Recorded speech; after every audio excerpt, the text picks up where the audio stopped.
Hello everybody, Cedric here, CR Wrestling Commentary, and I got some bones to pick today. Well, maybe one. There's no xylophones going. But first, I want to cover that, Jimmy Whisper, yeah, he schooled me. Look, his response about 3 days ago, as soon as I read, I've been watching it more, and yes, the short matches, segments are a blessing, because the bad stuff is over in a flash. For me, I can't feel the difference between a great 5-minute match and a great 30-minute match. But when there's a 15-plus horrible segment or a match, I'll likely not give the rest of the show a chance. I sat down, crossed my legs, and I was like, I'm going to listen to Teacher Whisper. I was like, because that right there was awesome. I'll let you know, I got re-sickened. For those that don't know, the way a virus works and you're trapped in a home and you can't get out, or you just don't have the sprays and stuff, the Lysol and whatnot to kill what's in the air, if you get the chance to even try. Daughter gets sick of school, come home, give it to me. I'm messed up. It's been about a month now, just etching into a month. I was getting over it, but I got her sick because it mutated in me. After it mutated in me, got her sick, and I think it's been about a week, and she started coughing. 3 days later, I'm worse. So, no Lysol to spray in the air, so virus is just, yay, it's fun time. And they got us. It's not COVID, I don't think. Just got to make sure I don't get pneumonia or walk-in pneumonia. Okay, back to Jimmy Whisper, because I was like, oh no, he's gonna teach me something, and I ain't gonna lie, I was enthusiastic, just to be honest with you. And before I say anything, where in the world is Zemo times 2? I ain't said anything in a while. I was just like, man, he done got quiet. Maybe I'm just not saying anything to spark anything, or maybe it's like, hey, look, preaching to the choir too much, don't care. I don't know. But I hope that Zemo and anyone else out there that gives these things a listen are okay and, great health and things like that. Or at least, if you're not in great health, you're healthy enough to not be in a bad or horrible health. That's all I hope. Be safe out there, y'all. Okay, so he explained modernization. It's like the visual and technological modernization. Oh, okay. Not the wrestling format or the people wrestling. Okay, you know what? I agree to an extent.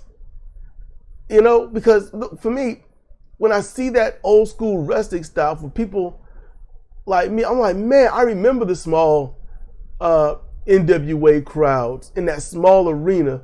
But they're just little flashes in my mind. Little flashes. But they were more or less like at least about 3/4 of the ring. This is like a tiny little segment. I think they got up to 2 segments.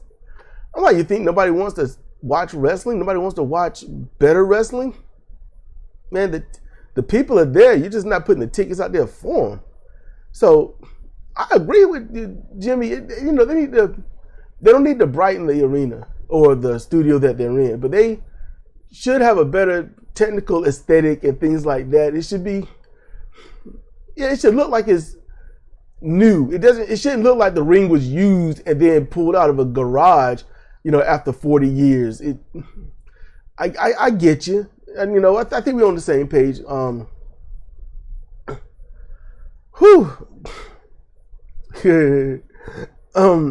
Trying to say, remember the good old days when wrestling was good, because nothing new can be good. Am I right? I can tell that was like epic sarcasm. Kind of like the people who want to return to the 50s politically. Yes, I hear. That's why I was like, oh, I get you. And so when it comes to Tyrus, he brings up something that I hadn't even known. But he was like, basically, Tyrus, he was Funkasaurus in WWE. Look, I know nothing about that. I know nothing about that. I'm like, look, my first introduction of Tyrus, I was like, this dude, like he is barely making it, like he can barely walk. He looked like he was really up there in years. I thought he was somewhere like 60 something. I was like, this dude is huge. He's in his mid 60s. But I guess you want to give people a job, let them keep holding, keep their craft going. They don't want to stop. So okay. That's what I thought. That's what I thought when I saw Tyrus the first time. I think that first month, I'm like, whoa, dude. But then over time, you're losing a little weight, talking, entertaining me. Like the things that he had to say. I like how he could bait and switch so easily. I try to keep the politics out because if so, then I'm going to dislike probably 90% of the wrestlers. Politically, Lance Archer is someone I love. So I keep the politics out because I want to view them on the merit of a professional wrestler. So I listened to Jim Cornette and he was like, this was Funkasaurus, this guy. And it's bad when him and I can't remember who the other dude was. I hadn't heard of him before on some other podcast that I glanced by because it just shows up on YouTube. But he was like, when people say, yeah, this fucking guy, I'm like, oh, that's bad. That's bad. So your experience of him and everyone else's experience of him, I just don't have it. I just don't share it, but I don't disagree with it either. Just because I don't have that experience doesn't mean I go, oh, you know what? It's screw you and screw what you think. No. They've got it. You and the others got experience, so I have to listen to that. That's what I got to do. I don't know anything about Funkasaurus. I don't know how the WWE used him, but I get it.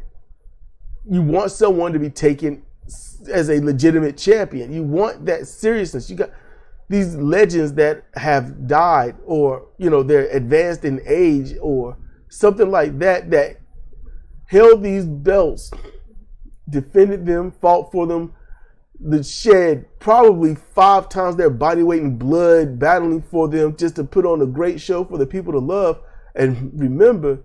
And then you give it to somebody that was just an overall gimmick and not a professional wrestler in the true sense of what that champion should be. I get it. So I can't disagree with you. I can't. I can't outright agree either because I've only seen him as this. I don't watch WWE. So for me, there's that part of me that's like, okay, man, they talked about how much of how trashy he was, but at the same time, I don't know that. I want to give him a chance. How does he appear in my eyes? And I wouldn't have given him the belt because Tyrus is, I hate to say this, but the way people are in general, just the way people are, if he left the company, they would notice, but they wouldn't care. They wouldn't be clamoring for Tyrus. If Ricky Morton, if he left the company and never came back, they wouldn't be clamoring for Ricky Morton. People just aren't like that. It takes some serious tribalism for that to happen, and they have to be in the know, But man, I like the scathing, epic brutality Jimmy Whisper gave. Funkasaurus is the champion of the world. His peers now are the likes of Buddy Rogers, Lou Thez, Harley Race, Jack Briscoe, the Brothers Funk, and the Great Muta? Nah. I'm like, that was epic. That was epic. Yeah, I'm like, I was like, he's killing me. The knowledge is brutal. I'm like, oh, he's making me partially dislike this guy, and I don't even know that Funkasaurus stuff. Oh, that was, yeah. Matt Cardona, yeah, I think we agree on that. Flavor of the month, XWWE and stuff. XWWE. So yeah, I ain't gonna lie, I popped on that one. And he says he's all for improving the women's division, but women's pay-per-view is illogical, and it is right now. It's illogical. They're gonna do a women's pay-per-view. Just give it an hour. Have about 2 guy matches. Close off with the top women. And then that's about it. It shouldn't be an all women's pay-per-view. It should be a women-led pay-per-view. That's how that should be. The guys should be the attraction instead of the women being the attraction. Use your women properly, make title matches, and those that are blossoming and new and whatnot, have them come out and be like, look, these are our new talents, and they're gonna put on, an opening match for you or something. I don't know.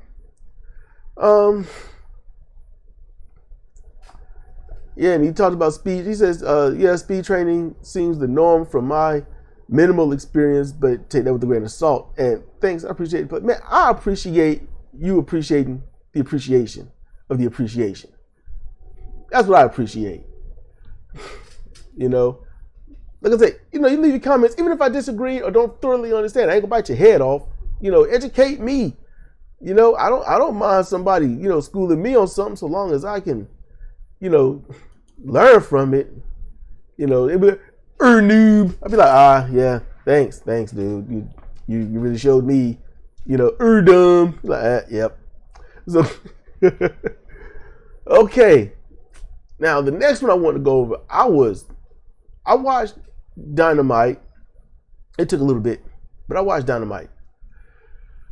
And even the pay-per-view, straight up, when they came out for the pay-per-view and the crowd, is screaming, fuck CM Punk. It was really hard to see that. Massive arenas can't get that unison like a 10,000 seat would do.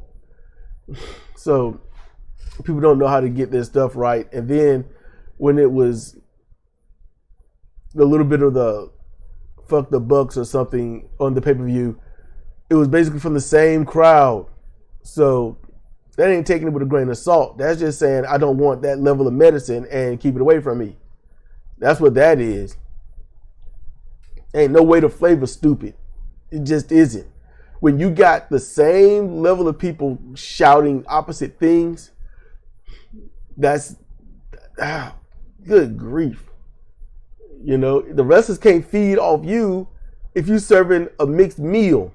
Just saying. You're like, man, I love you, man. I hate you, man. I love you, man. I hate you, man. So, well, how do you feel? How do you feel, really? Oh, I'm just going with what they're doing. I hope y'all can understand that. But then, okay, AEW is going to be in Chicago. By the time it was getting close, they had only sold like 1,500 tickets out of, I think it was 7 or 10,000 or something like that, or 15,000. But most people, they have to wait and they get their tickets like real late anyway. But when they were showing, we've got a packed stadium here, and they had to say that because they're in Chicago. The Bucks are going to be in Chicago. And back in the day, people be like, I ain't buying the ticket for that. Y'all going to learn. This is this wrestler's territory, and since y'all did this horrible thing to him, we're going to show our true support. And in doing so, you're not helping the other wrestlers that have nothing to do with it. So that's a mixed bag, because I get it. I do get it. But when they showed that open arena, I was like, there's some big, huge gaps. People just didn't show. It was like one area, just one dude was sitting in a whole section. I'm like, man, I wouldn't have shown that. But okay. You're going to be political and whatnot. Me, I would show it personally because as a fan, they in the distance. He can look at the show and say, man, that was me sitting over there by myself. I had the best seat and they showed me whatnot. I'd have probably zoomed in on it. Like, that dude right there is awesome. That's what I would have done. And, we're inclusive, right? So, when it comes time for the Bucks, well, the Elite to come out, the crowd was booing. They knew it. So Kenny Omega comes out with that stupid ass high school face that I know you're mad. I know you're mad, but you know what? I'm going to shake my head, stick out my tongue to let you know that I don't care. Blah. That's all that was. I was like, man, y'all, I would have seen, I couldn't be the promoter. I could not be the promoter. I'd be like, man, y'all just lost 50% of your pay with that alone. I get heels got to be heels, but that's not how they present themselves. They aren't heels and they aren't faces. They just go in, do stunts, and move on. We're trying to put on a good show. No, you're not. We're trying to put a good match. No, you're not. That's not a good match. Because this match was just like the pay-per-view. And the next match is going to be just like this match. It's going to be the same. Different ending, maybe. I don't know. We'll just see how it has to go.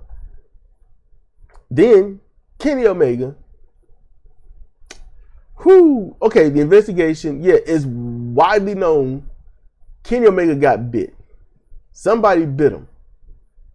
It was Ace Steel or it was Punk. Most likely Ace Steel. And when Kenny wore his outfit, whatever, in Japan, they could see the bite.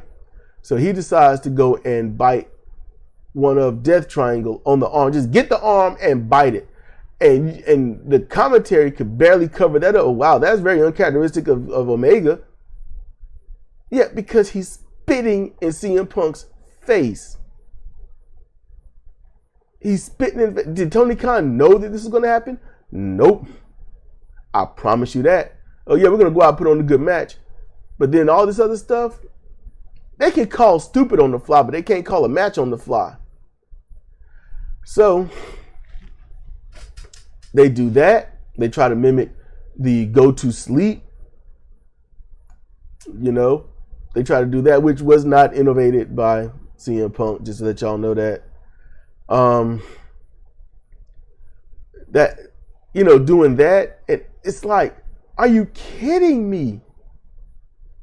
You kid. And then whether it's before or whether it was after this match, Kenny Omega talking about something, we want to put that behind us and we just want people to enjoy wrestling as we show our art. Oh, I hate you.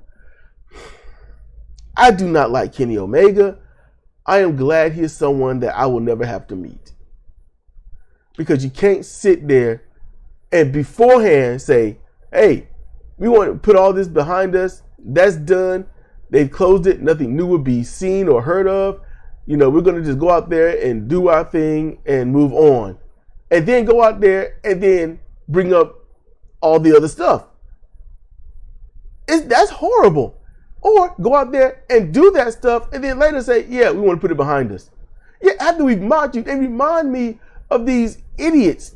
These idiots on these movies, these jock boys, these blonde boys or whatnot, old school 80s movies where they have to be the massive jerk and they get away with it because of whoever their elder is and what they control and whatnot. So they get to be a jerk to everybody. That's what it reminds me of. And just whooping Kenny Omega is what honestly needs to happen. Because that, and the Bucks, they're complicit in this because they was doing that. They was doing stuff too. So I'm like, if I was Tony Khan, I'd be like, well, so y'all didn't want to get paid today. All right. Y'all do anything like that again, you're fired. Because it sends a message to CM Punk, everybody.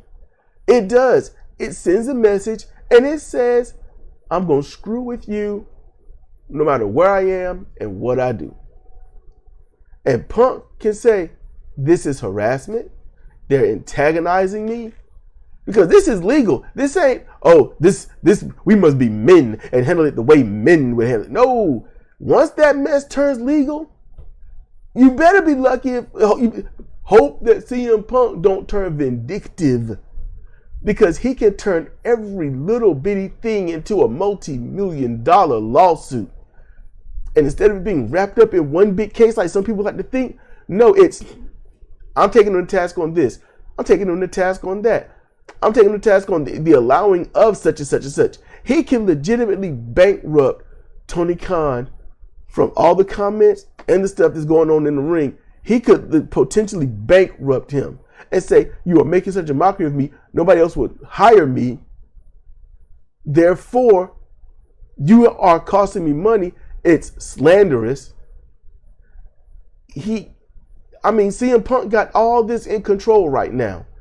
And Tony Khan has just gave it to him on a platinum platter. And here's the thing. This crowd was a bit actually split. The fuck Young Bucks or fuck the Bucks was coming from one side, and you could hear it. And then the fuck CM Punk was coming from another side. That's how you do a rational split. And here's the thing. Both sides need to shut the fuck up. Why? Because nobody knows the order of whatever happened, how it happened, and why. We've got things to speculate, but nothing definite. That's it. My simple thing is to not rehash the whole thing, but you've got someone that says, I got to get this off my chest because I'm tired of getting dogged and blamed and beaten down and verbally eviscerated over something that nobody understands. It's been 10 years. It's been a decade. And I am sick of it. So he let loose.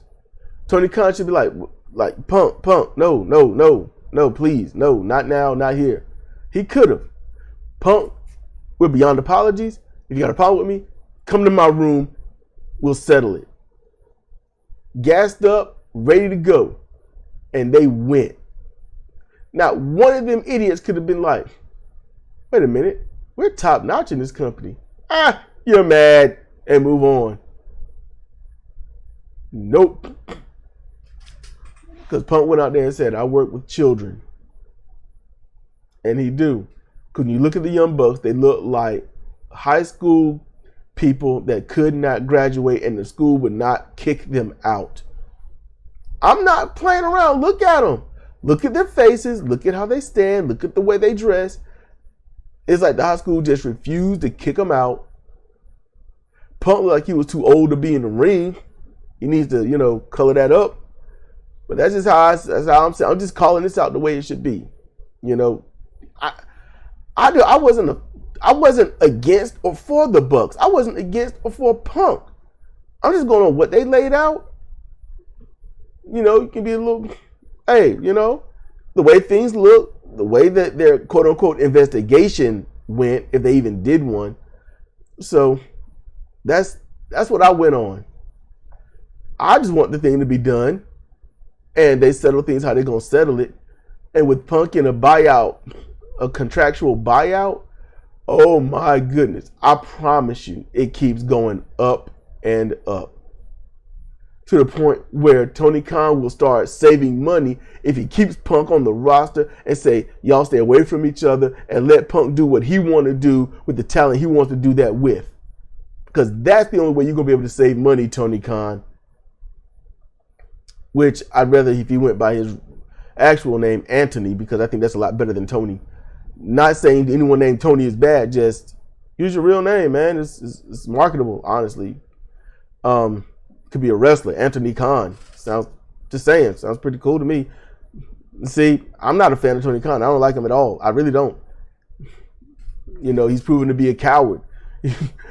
He's proven that he doesn't run his company. He's proven that he's going to let the crowd, he's going to let his wrestlers be as toxic as they want to be. He's going to bury anyone that his favorite wrestlers say bury. It's terrible. Kenny Omega, the Young Bucks, this elite, they've proven to me that they are toxic and are meaningless. If they went away, nobody would miss them. They wouldn't. If y'all want to be mad at me over that, that's all good. But I'm just spewing the truth. When they were gone for a while, you won't hear anyone saying, we want the Bucks, we want Omega. There was none of that. And whenever they came back, what happened? The ratings dropped off on their match. So Just saying. Proof is in the pudding, y'all. It is. But let me know what y'all think. You think Kenny Omega's toxic? Do you? What do y'all think about, what Jimmy was about to say about Funkasaurus and my take on that? Is there something else out there in the wrestling world that y'all want my take on? Let me know. I might have to do some research, but let me know. So with that, it's been CR Wrestling Commentary. And y'all take care and see you next time.